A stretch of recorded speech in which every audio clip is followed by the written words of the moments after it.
Ashama kabajamtoota hordoftoota ONS Technology nagaa keessanii an fayyaa koodha. Guyyaa irraa kanas kanan qabadde isin dhiyaate application tokkodha. Application sunis maqaan isaa Shade jedhama. Shade kun maal nu fayyada jettanii too yaaduu dandeessu. Ija midhaa ija gama silkiitiin nu qaqqabu irraa bilisa ta'uudhaaf furmaata ni taa'ee qabadde too dhiyaate.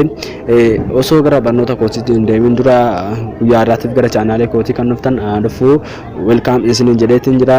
Namooti baay'een chaanaalee koo subscribe gochaatiin jirtanii ilaaltaniituma baatii jirtu waan ta'eef amma subscribe godhaan isiniin jedha. Chaanaalee kana wantoota teknooloojiidhaan wal qabatan hedduusaa isiniif qabatee dhufaatii jira. Guyyaa irraa kanaatiif kan isiniif qabadee dhufe application amma argaatii jirtan kana Shade kan jedhamu kanadha. Salphumatti midhaa ijaa nu qaqqabuuf gama silkiitiin ofirraa ittisuu ni dandeenyadha. Innis laayitii gama bilbilaatirraa nutti fu keessattuu gara galgalaa yeroo iftisaa dabalu gama ija keenyaatiin midhaa nu qaqqabsiisuu irraa bilisa ta'uudhaaf baay'ee tokko nu fayyada. Application kun maqaan isaa akka argitan Shade jedhama. Shade dhakinoo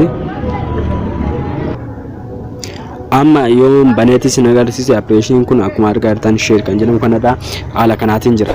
Haala kanaatiin yeroo jiraatu sen off ta'eetoo isiniif dhufa. Inni asirratti argaa jirtan kun off ta'eetoo isiniif dhufa haala kanaatiin. Isin immoo jalqaba off kan jedhamu kana gara onitti yeroo tokkoof qeerattu. Yeroo kanaan booda light test kan jedhamu isa kana haala kanaan olii gad ooftaniitoo laayitii filattu.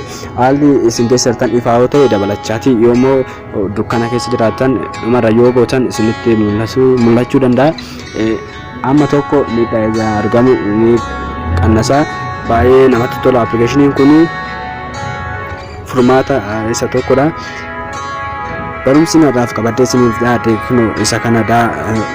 Xiqqoos taatu waa hedduu akka irraa barattan abdiin qaba. Yeroo muraasan booda viidiyoo bareedaa qabadde too isiniif dhiyaata. Ammasitti turtii gaarii isiniin jedha.